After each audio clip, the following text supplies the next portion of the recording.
High max battery. 100%. Free mode. Device 1 connected. Device 2 connected.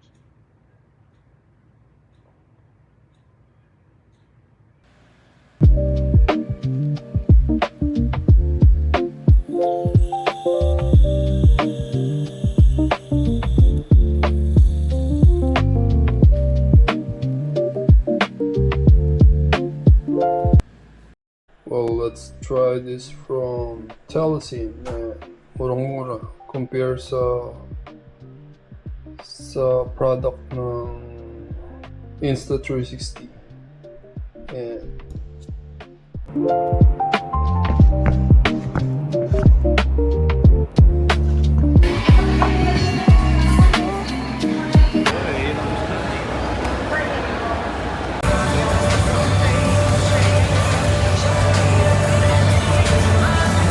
for rider protection. Now, we're introducing the latest advancement, the Dynesis Smart Air.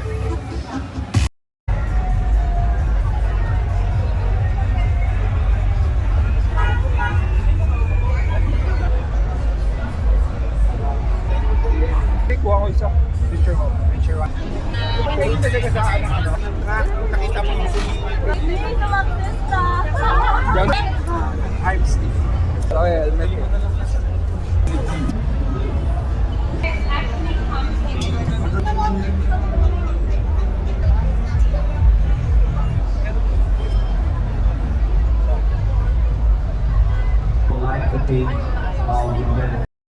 yun.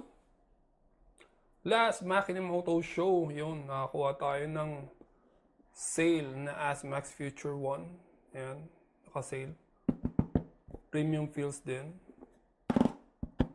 Ayan.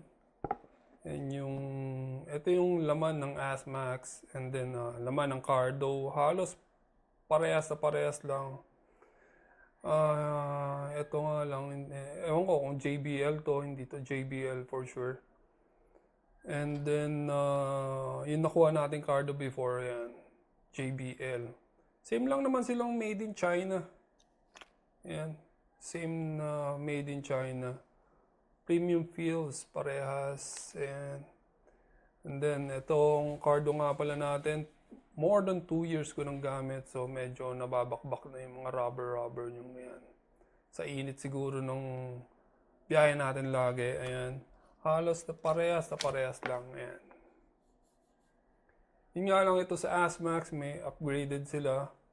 Itong sa ASMAX magnetic na. Ayan, magnetic na to. And then braided yung cable niya for charging. And then pagdating sa mic, ayan. Mapansin niyo yung brand ng Cardo, ayan. Tapos dito naman yung sa ASMAX, ayan.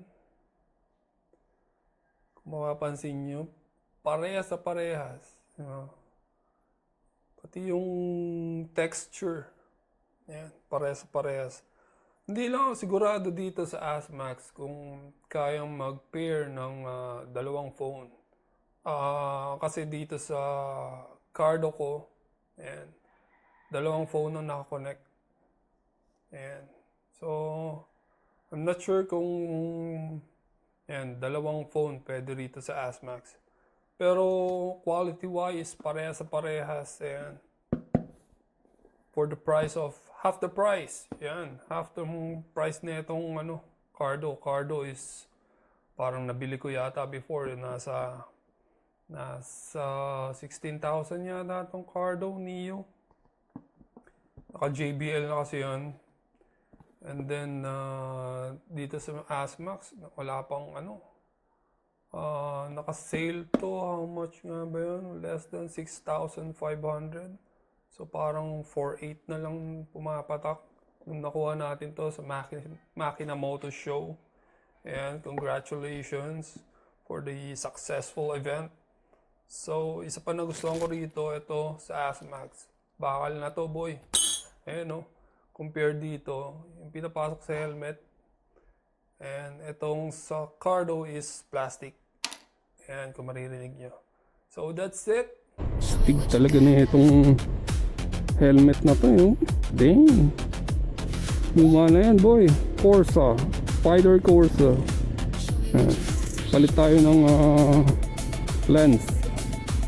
Astig boy. Papalitan ng RA natin. And hindi naman masyadong laspag. Laspag na nga.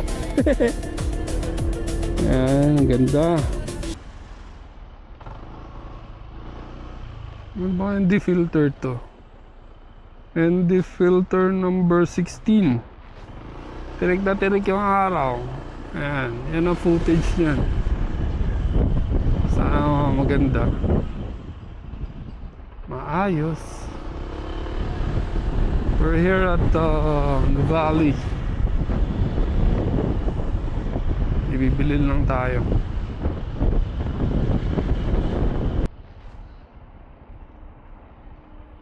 Boss, isa lang ba parking neto tsaka doon? Oh, pareha lang sir. Ito. O pwede ako pumasok doon? Pwede din. Basta ground floor. Oo.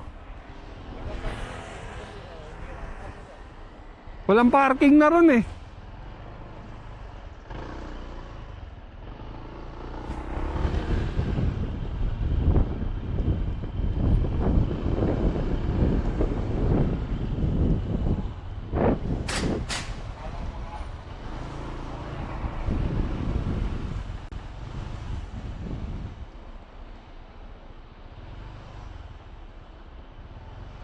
Yun lang, walang parking din dito boy.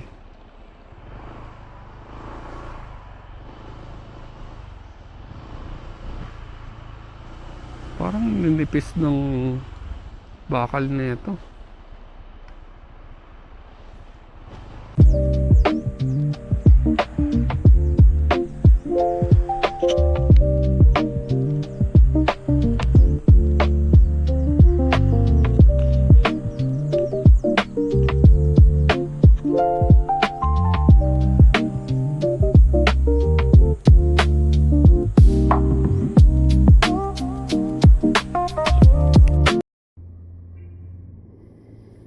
So yun, naikabit na natin dito sa luma nating helmet, yung ASMAX Future 1. Ayan, astig boy, ganda. Nagpalit din tayo ng lens ng luma nating helmet. Ayan. So masasabi ko lang dito sa ASMAX Future 1, may mga glitch pa rin siya. So in the future siguro maayos din ng ASMAX yan. May glitch pa dun sa app nila. So siguro katulad din ng card yan, no? Ganun talaga nag-uumpisa. Yun lang yung masasabi ko. Kailangan niyang i-access, no, i-access ang Wi-Fi data nyo or yung Wi-Fi nyo, yung cellular data nyo bago makapag-open ng music. So pag sinabi mong music on, hindi, kailangan mong pindutin sa cellphone mo yung music na gusto mo. Like for example yung Spotify, hindi niya ma-access yun. So kailangan mong pindutin dito sa phone mo. So yun yung downside niya, down part niya. Napaka-importante pa naman sa amin sa akin as a rider na mabiyahe na malayo. Napaka-importante sa akin ng may music kahit mahina lang. At least ma-set man lang yung mood ko sa traffic, yung sa biyahe, mahabang biyahe. So yun yung down part ng ASMAX Future 1. Medyo mas nakaka-drain ng battery ng phone pag gusto niyo mag-music, tapos gagamitin niyo yung voice command, and so hindi niya ma-access yon pag hindi naka-open ng cellular data nyo or hindi kayo na-connect sa Wi-Fi. So yun lang naman yung down port. Tapos sa textures, Oh, sa texture halos hindi naman nagkakalayo sa Cardo. Pero as a Cardo user for more than 3 years, talagang pulido na eh. Pag sinabi mong, hey Cardo, music on, ayan eh, magka-connect na kagad siya dun sa music or dun sa Spotify, no? Kahit na dapat naka-subscribe ako. So yun, isa pang downpart na itong ASMAX Future 1 is wala siyang radio. Ayan. So yun sana yung kapalitan ng playlist mo kung may playlist ka sa phone mo. So magandang kapalitan sana yung radio. Yun. Yun lang naman masasabi ko sa downpart or downside na itong ASMAX. Ayan, ito yan oh. Madaling tanggalin, di ba? Madaling tanggalin, dali rin ikabit. So automatic on. Automatic on and off pag tanggal kabit yan. High max battery. 70%. Mode. Yon, medyo makunat pa yung Device 2 connected. yon, medyo makunat pa yung ano nito. Battery syempre bago pa.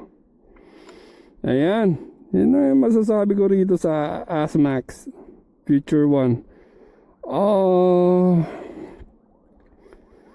Hindi pa ganun kapulido. So may mga glitch pa. Minsan hindi siya susunod. Ayan. Hindi susunod sa voice command. Minsan magsasalita na lang bigla. Ayan. Wala ka naman sinasabi. Ayan. Yun ang mga glitch na itong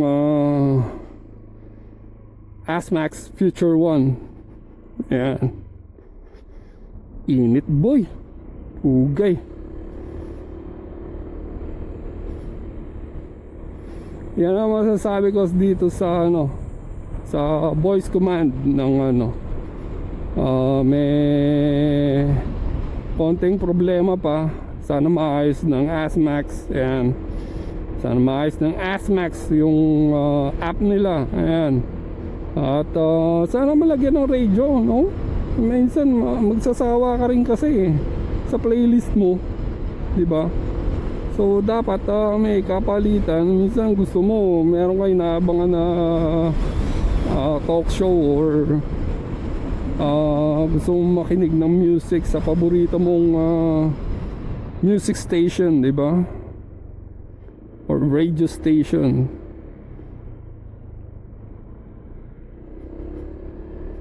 Yun lang mga ka-daily rides. Siguro hindi na babanggit ng mga ibang motovloggers. Motovloggers na sponsoran ng ASMAX. Yan. Hindi tayo sponsor ng ASMAX. Kaya masasabi ko kung ano yung gusto kong sabihin. Medyo malayo-layo pa talaga pagdating sa Cardo app. Yan. Daming features ang Cardo, no? Pero pagdating sa pagkakagawa maganda ako sa maganda, diba? Naghahanap kasi ako ng kapalitan ng Cardo natin. Medyo nagiging dilapidated na yung mga rubber ng Cardo natin. Kaya medyo iniingat-ingatan na natin mga ka-daily rides. For the price of half the price of Cardo. Ayan. Ang ASMAX Future 1. Kaya napakubuhan na rin tayo dahil may voice command na. So yun lang mga ka-daily rides ang may share ko rito sa ASMAX Future 1. Hindi pro yung kinuha natin kasi sabi nila parehas lang daw. Pinagkaiba is yung tawag dito, mas malakas daw yung speaker nung isa, ganito ganon. Well, syempre, gusto natin makamura. So, Future 1 yung kinuha natin, mga daily rides. Ayan. Ayan. So, see you in my next video, mga ka-daily rides. Ciao.